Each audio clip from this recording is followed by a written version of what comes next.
Hey, what's up, everyone? This is Gerardo Morillo, founder of ProsperityLifeHacks.com. Today I'm coming at you live. Today's topic will be on drugs. So, there's a lot of junk and garbage pertaining to the topic of drugs.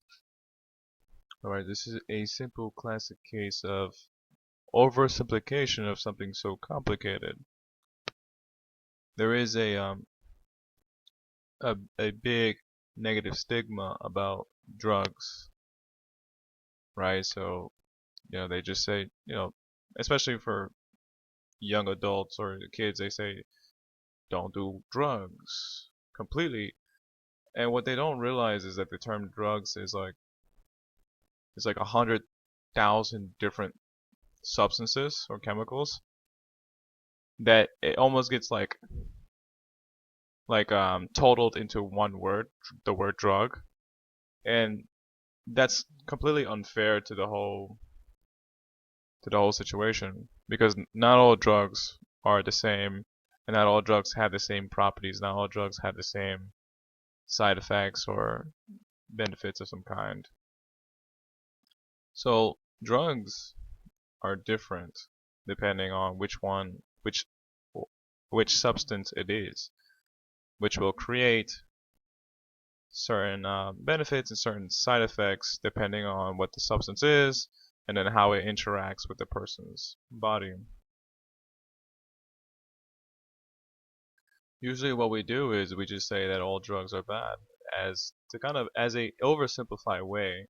And reality is many drugs are bad and some of them are beneficial. Some drugs are used for medicinal purposes to heal people. The thing is that the word drugs has so many negative stigma. So I think that most of the time when people think of drugs, they actually think of like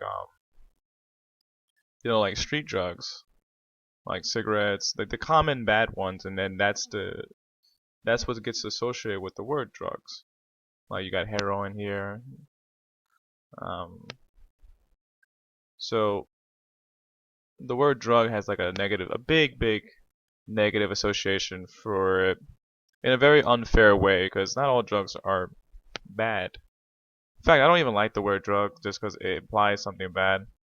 But I'm sure there's good drugs out there as well.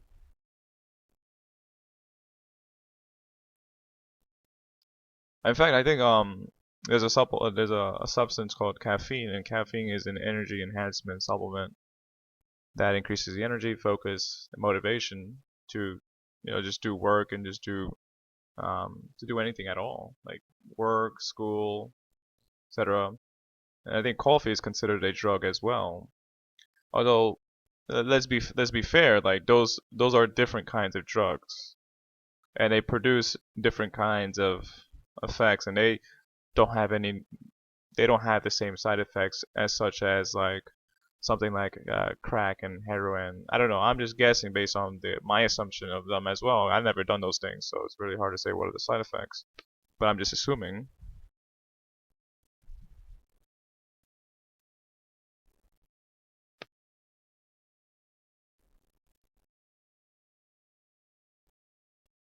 All right, that doesn't really help my case here. Certain people also take drugs for spiritual reasons. I think the thing that inspired this video is I seen recently a topic on 5-MeO by from selfactualized.com, and these guys were talking about a chemical substance to reach spiritual enlightenment, or to get an experience of spiritual enlightenment, which is something that if it is true, which got me curious. Oh look, David Asprey, good drugs versus bad drugs. And this is a great quote. Not all drugs are good. Some of them are great. Well, that's not what I actually thought it was gonna say. I thought it was gonna say some drugs are good and some drugs are bad. There's a lot of funny things here. The biggest point is that drugs don't really drugs are not all the same. They're a conglomerate of different substances, maybe probably over 10,000, over 100,000 different kind of substances. And then when we talk about drugs, we say it as if it's like one substance made into one word. So we say don't do drugs. And I guess that's because that's an oversimplified way of saying, don't do something bad. But in the reality is, don't do the bad drugs and take, the things that are going to be helpful to you. Because it's not that simple. Like, in certain cases, I'm sure that drugs would be necessary to heal someone's kind of body. And in that case, they need to take a drug. Although, again, me being coming from more of a spiritual side, I do feel like we should kind of be more on the cleaner side. I wanted to say the word natural, but the word natural in terms of supplements and food, it's a very weird word. But I like to be on more on the clean side of, like, these things are enhancing of the body without producing any sort of major side effects. Now, I'm sure there's certain things that everything has a cost to it, so everything has some sort of side effect to them to some degree. But there's certain side effects that are not like a big deal, like maybe a mild headache or diarrhea or some kind of negative tension. Whatever, like those are like minor side effects, and the positive outweighs the cons, and therefore we have to think rationally. If the positive outweighs the cons, then it's a net positive, and in that case, it is very beneficial.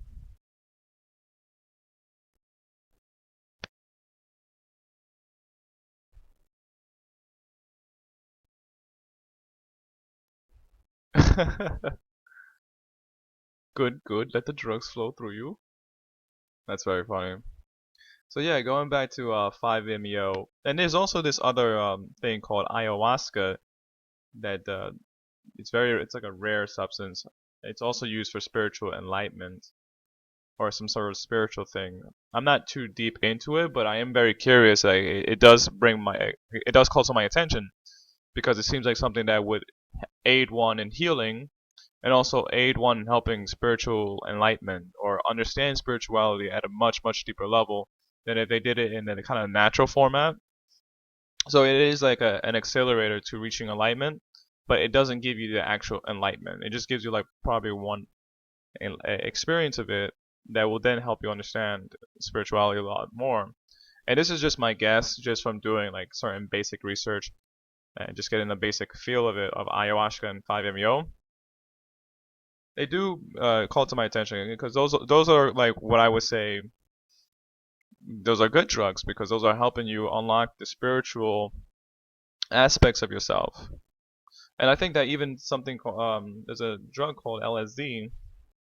This one is actually becoming a little more popular, especially in the guys down at Silicon Valley, and a lot of I think it's very popular with entrepreneurs, especially like the rich entrepreneurs.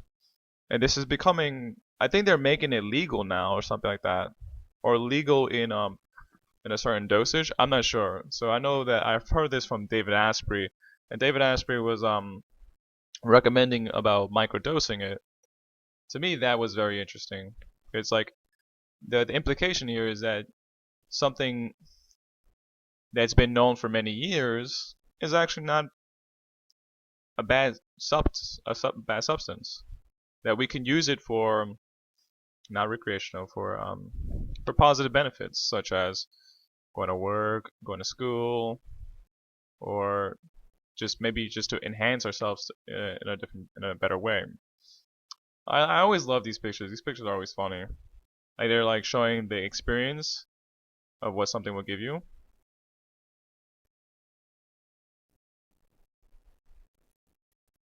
See, me not ever taking LSD, I would never be able to kind of fully understand what these things are. And I would imagine that the dosage that they're recommending, like the micro dosage, is such a low dosage that you don't really get the full extent of LSD. See, and that's another case where it's like, okay, um, they banned the substance, but now they're reintroducing the substance in a way that's you can only take it at a certain dosage. And what happens here is it's kind of like just a different way of looking at it. Well, oh, the substance is not bad. Is this that it's bad at a certain dosage, and you just need to drop it down a little bit so that it becomes a little more acceptable. And this just goes to show us that everything is always like in flux. Everything's always changing. Everything like our model of reality are not. It's never really static. It's never really static. So we are always changing our conceptions of what is good and what is bad and what is helpful and what isn't helpful. And that's because life is not really black or white. Life is full color. It's not really black or white. There's a lot of like conditional things, and it's very situational. So when we're looking at the world from a black and white angle, it's like, okay, it's drugs. It's drugs bad. Not all drugs are bad. There are a lot of drugs out there that are helping people, and it's just that the word drug it just I don't even know why this is. Oh, okay. Vitamins for drug and alcohol withdrawal. Okay. The word drugs is like it just has too many like bad stigmas, bad associations with it that it's almost like you can't have a real discussion about it because you can't. But I understand what the people are saying because like don't do the drugs, don't do the bad things.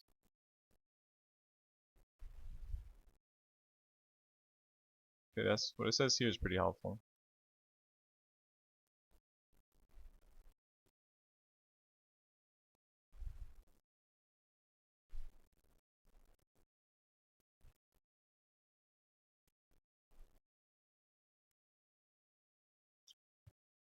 Essentially, the point is that it's just not so black or white. It's just not like